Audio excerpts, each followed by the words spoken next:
You're listening to the Good Question Podcast with Richard Jacobs. Our goal is to make each of our guests exclaim, that's a good question. I don't know the answer. Because when that happens, it means you, the listener, may be inspired to learn more beyond the interview and to ask great questions yourself that lead to new insights. In this podcast, we cover historical and current anthropology, comparative religion, and history. Welcome, and let's get started. Hello, this is Richard Jacobs with the Good Question Podcast. My guest today is Morris D. Bell, Ph.D. He's a professor emeritus and senior research scientist in the Department of Psychiatry at Yale School of Medicine. And we're going to talk about schizophrenia and a specific protocol that Morris is working on called the Automated Test of Embodied Cognition. So, Morris, thank you for coming. My pleasure. Yeah, if you would tell me about your background, and then I want to ask you about your current research. Okay, well, I've been at this for a while. I'm in my 49th year of doing clinical research in the area of chronic mental illness and substance abuse. And I'm a senior research career scientist with the Department of Veterans Affairs, as well as a professor at Yale Department of Psychiatry. And so I've been engaged in seeing the whole emergence of a recovery movement for people with psychiatric disabilities and impairments. And happy to talk with you about that history or certain features of it. But when I began, it was not uncommon for people to be hospitalized for a couple of years. And of course, there were large institutions all across this country that had their roots in the early 19th century or certainly in the 20th century that were just brimming with chronic psychiatric patients. And that was how people were being treated. And these were often communities of people. And on the one hand, you have the snake pit image of these chronic mental hospitals that were publicly run. And on the other hand, you have a kind of community where people raised the food that they ate, and they sewed the clothes that they wore, and they cleaned, and they took care of each other, and the sense of belonging within these institutions. And of course, with the emergence of phenothiazines and the possibility that medications could control the positive symptoms, those are hallucinations and delusions and bizarre behaviors. Why do they call them positive behaviors when they're not really positive? Is there a negative behavior? I'm happy to explain this. So when you do a mental status exam, there are things that are supposed to be in the mental status exam, like motivation and interest and a capacity to think clearly about things. And those are called, that's when it's in a normal mental status. If you have delusions and hallucinations, those are called positive symptoms because they don't belong in a normal mental status, so they're a positive indication of illness. If you have negative symptoms, those are symptoms that should be, those are behaviors that should be in a mental status and are absent, like motivation, like loss of motivation, loss of insight, difficulty being able to think through things, to pay attention, and so when you hear the word positive symptoms, that's talking about things that are in the mental status exam that shouldn't be there. When you hear negative symptoms, it's things that ought to be in the mental status exam and are not there. Right. Okay. That makes sense. Go ahead, please. That's the story.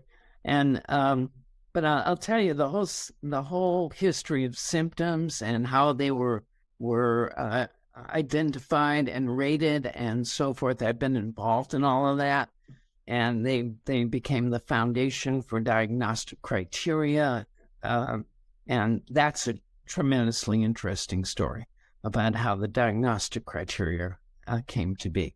So, yeah, would you mind telling that story of how it came to be, like what your modifications or improvements are? So who has schizophrenia? And is schizophrenia even a disease? And there's the very dramatic tale of late 19th century psychiatry in Europe, in which you had Bedlam, and you had Charcot's hospital, Hospital Saint Pierre, where people would come and watch crazy people, and the turned out that the discovery of syphilis as a cause of mental illness, that was a brain disease, tertiary syphilis, was a profound moment in the history of psychiatry and neurology, when suddenly you could differentiate between people who, like the old story about the Napoleons, all the Napoleons in the psychiatric unit, most of those people had tertiary syphilis, or general paresis was another term for it. And so when that differentiation was made, then the question of, well, what is this other mental illness that people have that is psychotic clearly and has neurocognitive impacts, and it looks like it has a deteriorating course. And so thus began descriptions of schizophrenia by Kreplin, who saw it, called it dementia praecox, as a early dementia with an inevitable decline, and then Breuer, who saw it as schizophrenia, gave us that name. And so what is schizophrenia to you, having studied it for so long, versus the classic definition? Okay, so schizophrenia is the emergence of a loss of reality testing around either hallucinations or delusions, particularly paranoid delusions, in which people are hearing voices or seeing things, that leads to dysfunction. And it's very important to include that, because today there's a whole movement of voice hearers who hear voices but do not find that they have to interfere in their daily lives. In fact, I heard a wonderful story about one woman who, in England, and her vicar was jealous. He said, "Why is it you get to hear voice of God and I don't?" So just the hearing of voices is not enough. It's the loss of reality testing in such a way that it impairs function. And also there are profound neurocognitive effects. It's like an acquired brain injury. And that has been the focus mostly of my work. What happened was how does it onset, by the way? You said it's an acquired brain injury.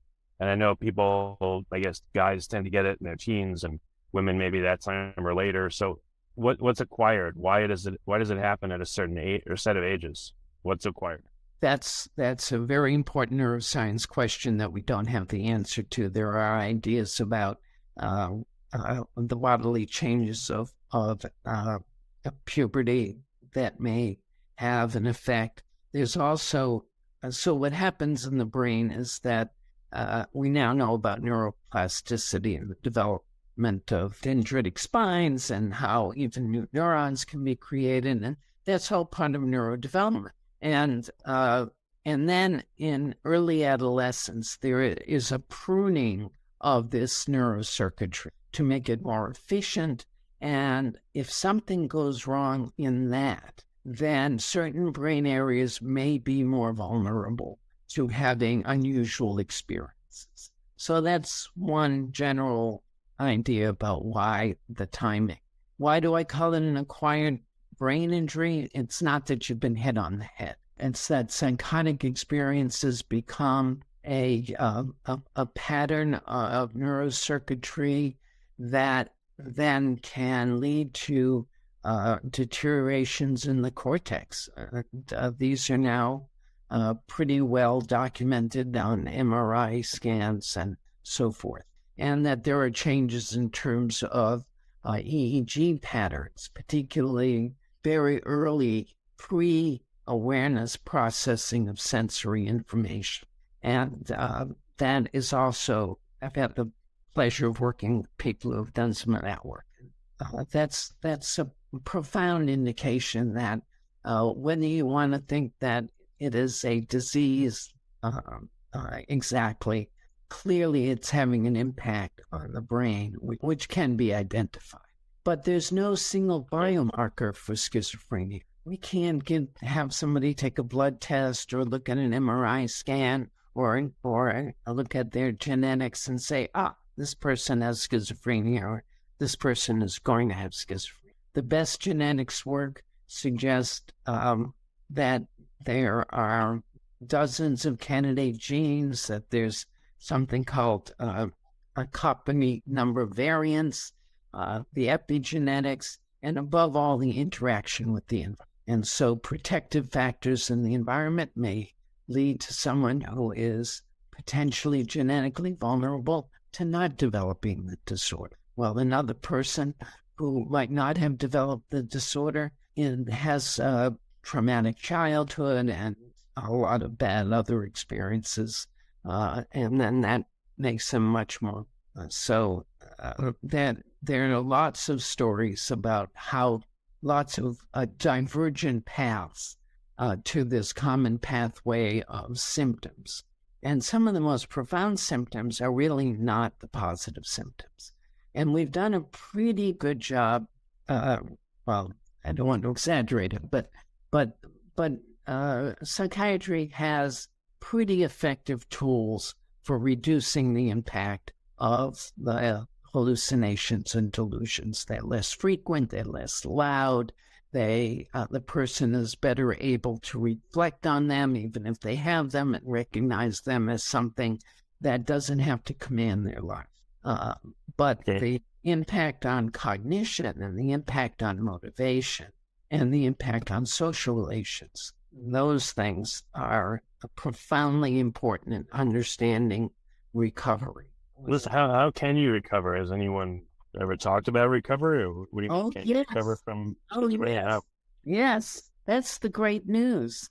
There's a vast recovery movement that's worldwide. Many people have a single episode and don't have another episode. They have lots of protective factors in their environment. They have good supports, and they do just fine.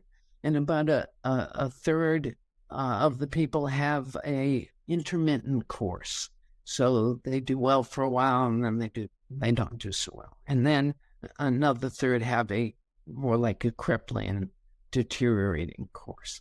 But even for people with chronic psychiatric illnesses, there's a whole lot we can do to reframe what's going on in a way that focuses on their abilities and not just their disabilities. And the whole development and understanding of what it means to have a handicap but not be disabled, that kind of language has now come into psychiatry. And so a person is handicapped by the cognitive impairments that come with schizophrenia, but they're not necessarily disabled by it. Because what does that mean? What does that mean? What is disability and what is not schizophrenia? All right, so I've started to say my focus has been on the role of work in recovery, and I developed work programs for the VA, and that allowed people with mental illness to have a functional role in an accommodating setting in which we could give them feedback about their work performance that allowed them to learn better behaviors and how to cope with things on the job. And they would go on to have increasing amounts of function. Not everybody, but many people. When I looked at what were the predictors of improvement, it wasn't the positive symptom. It was the cognitive symptom. The functional difficulties were better explained by the neurocognitive consequences like difficulty with attention and memory and problem solving and set shifting and being rigid in your thinking and things. And so then I got involved in developing approaches to those problems. And this was at a time when cognitive remediation using computers was just beginning. And I worked with a wonderful colleague, Bruce Wexler, who was on the forefront of this.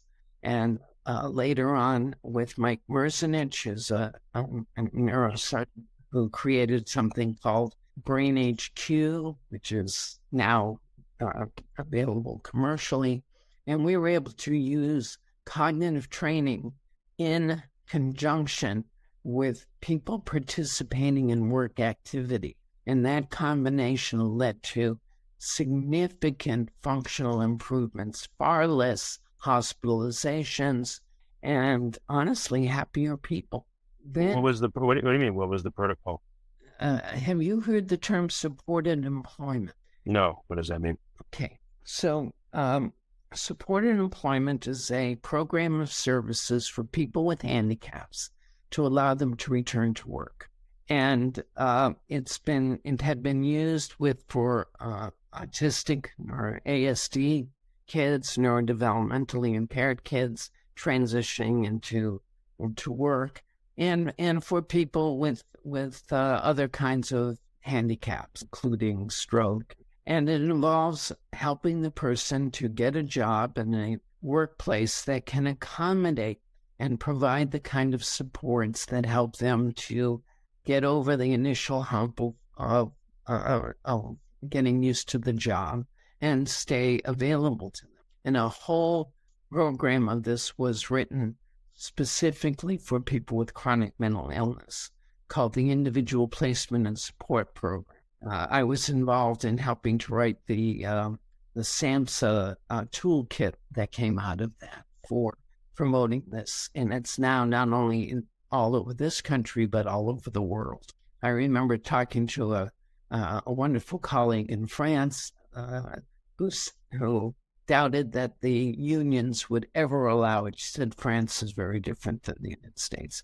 But in fact, she was able to promote this, and today it is part of what's available in France. It's in Germany. It's in England, and I've had the great honor and pleasure of knowing the people who have brought these things to those countries. And the combination with cognitive training is very important because it is the cognitive impairments that make it hard. So I had one study in which I showed that attention was the most important cognitive feature for getting through the first 3 months of work. But then it was working memory. It was memory and learning that helped you get through the next 3 months. Because for the first 3 months, you're trying to remember where the bathroom is and who to get along with and things. But then you have to really learn more advanced skills. At any rate, it's been just a wonderful thing to have this go from in my work life from being an experimental model to something which is universal. And there's lots of reason to be hopeful for a young person with schizophrenia today. That is not the same, doesn't have to carry the same terrible implications that it did 50 years ago, 100 years ago. And honestly, diagnosis today in psychiatry is undergoing an enormous rethink. At the National Institute of Mental Health, they've changed the way they're funding studies. They no longer want to fund studies based on diagnosis, like here's a study that's focused on depression, or here's a study that's going to focus on schizophrenia. Instead, they see mood disorders as a dimension, psychotic experiences as a dimension, anxiety as a dimension, cognitive impairments as a dimension. And each of these dimensions will have their own genetic inputs and their own contributions from the environment, and that studies today are looking no longer at some fixed diagnosis. What are the different flavors then of schizophrenia that you've seen? How would you describe how it manifests differently in different people? Okay, so there are all kinds of subtypes of schizophrenia. That was one early effort to do what was called carving nature at the joints. That was the expression for trying to come up with taxonomy of mental illness, carving nature at the joints. There are no joints. It's sausage. It's a continuing dimension. So you can talk about schizophrenia, schizoaffective disorder. You can talk about paranoid schizophrenia. You can talk about a schizotypal personality disorder. Today, we're very fortunate to have a brilliant research group working on what's called attenuated psychosis, prodrome to schizophrenia. They did this work has now been going on for quite a while, and you're able to identify people at high risk for schizophrenia before they actually get the disease, to intervene at that point. There's tremendous evidence that early intervention leads to a milder course. In Norway, there's this wonderful national study where they really made an all-out effort in schools, on billboards, everywhere to help people to identify early signs of psychosis and to get these kids into treatment, into an appropriate treatment system. And that has led to much milder course of illness and is a model for other countries. In Australia, they have these teen drop-in centers that are essentially early intervention programs that, you're having mental health problems, come to this center, and it looks like any other teen drop-in center where you can play ping pong and pool, and there are people to talk to, and they give lots of structure, help people to reduce their substance use, help them to stay away from the things that are likely to exacerbate the illness. Again, it's a terrific program. Pat McGrory is the guy that created it. Right, but can you give a few details of the program? What are some of the things that people with schizophrenia can do to mitigate the effects and to be okay versus not? Well, one of them has to do with the kind of wraparound supports that can protect the person from having school failure, having early work failure. These things are devastating. I have a teenage girl in my practice who goes to a public school. They have a whole program for people like her, and she has psychotic symptoms and has been diagnosed with schizophrenia and also with autism. And that distinction is an interesting line to draw because there's overlap. And they have allowed her to have the accommodations she needed to graduate. She also has a very good family, an accommodating, understanding family.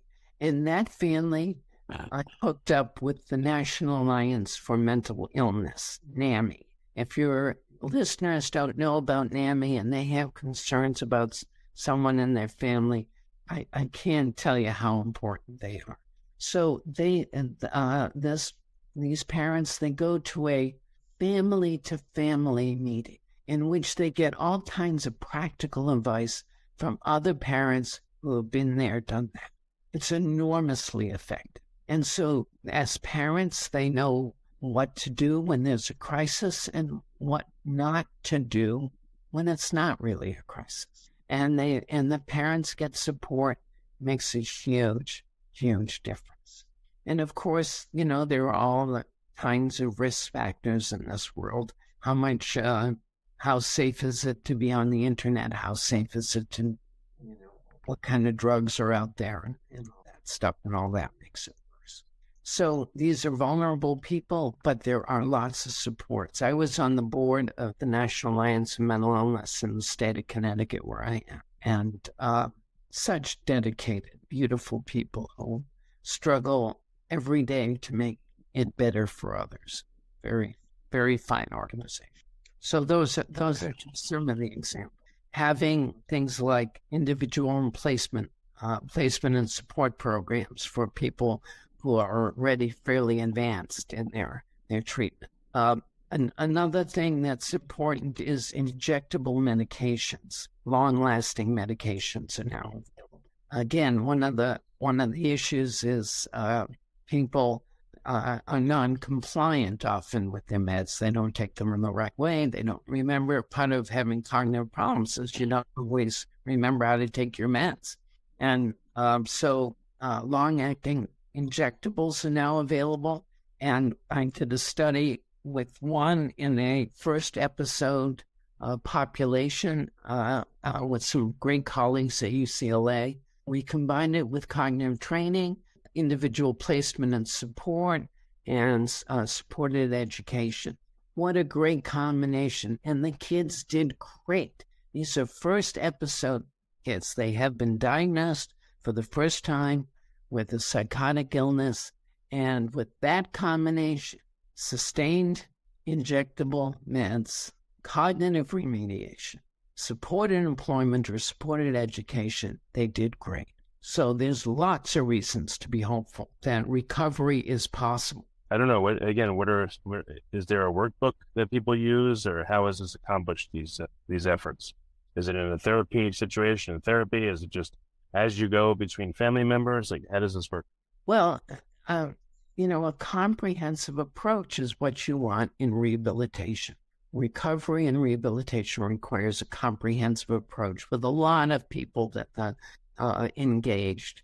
So has these family-to-family programs that are well developed. The individual placement and support program has a toolkit that's from SAMHSA, the Substance Abuse Mental Health Administration, that's available.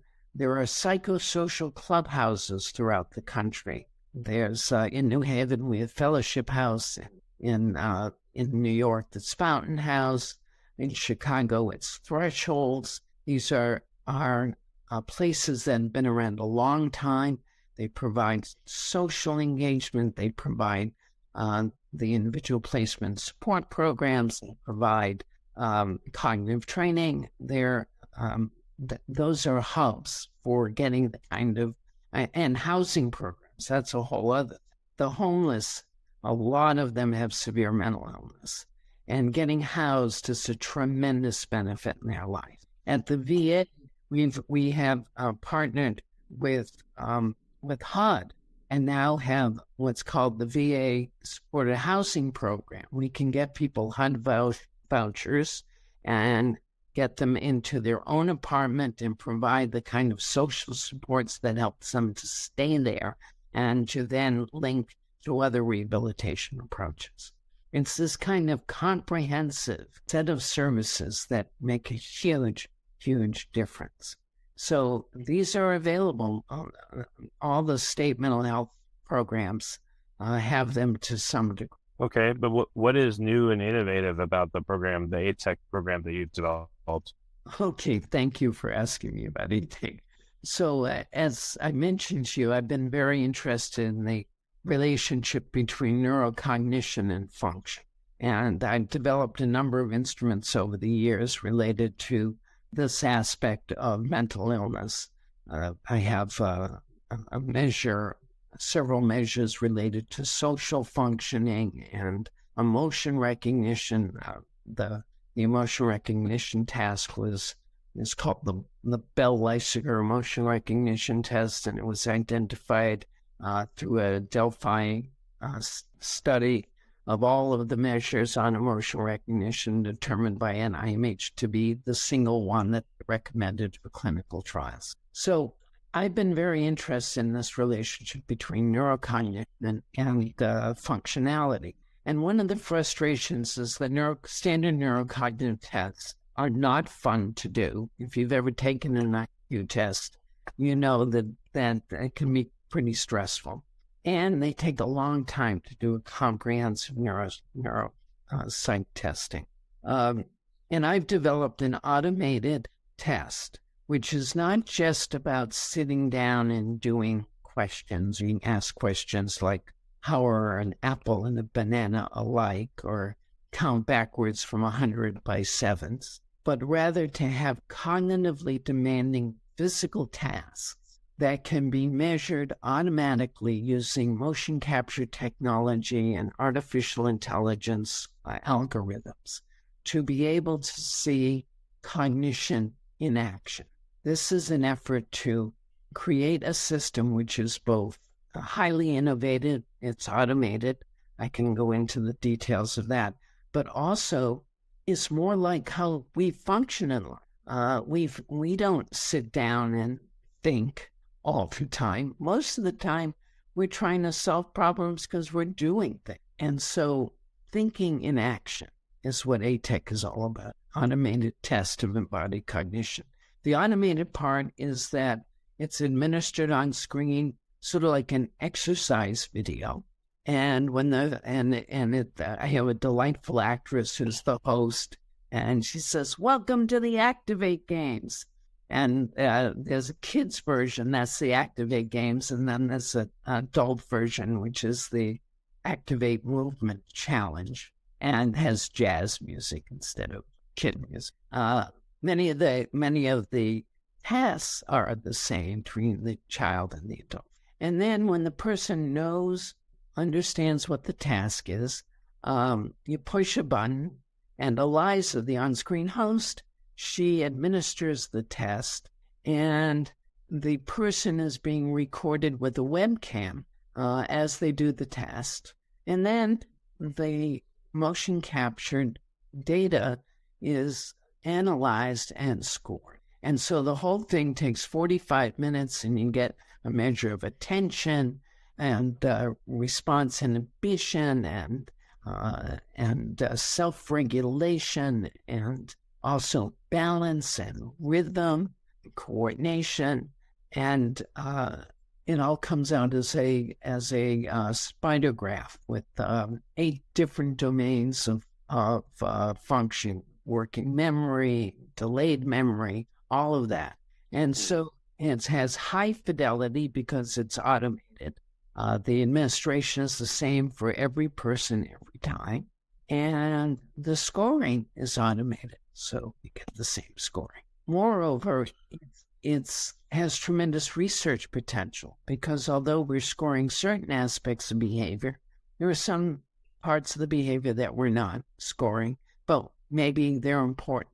Since we have it as motion capture data, we can do what's called unsupervised deep machine learning to examine what is a characteristic of this particular disorder that is not found in other disorders that might be a distinctive behavioral digital biomarker. So that's the populations are everything from kids with neurodevelopmental disorders, ADHD, to adults with MS and Parkinson's disease, and stroke, and early dementia, TBI.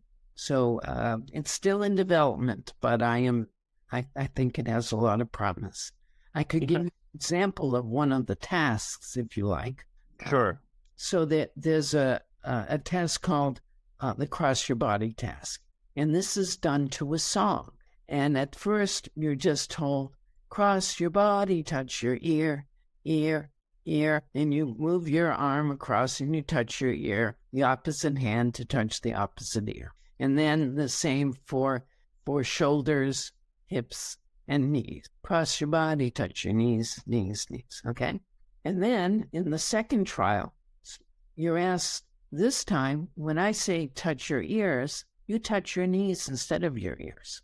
And when I say touch your knees, you touch your ears instead. And then the same switching for hips and shoulders. And so there's a round of each of those. And then in the final round, you put all of them together. And you have to do it in rhythm.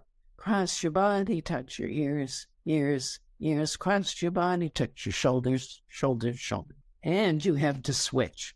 This is cognitively quite demanding and is a very good measure of executive functioning and relates to other aspects of cognition, including self-regulation. So that's a brief summary of ATEC. And right now we're looking for commercial partners to develop it and have it be available, so forth. If any of your listeners out there are in a position to want to connect with me about that, I'd be happy to talk further.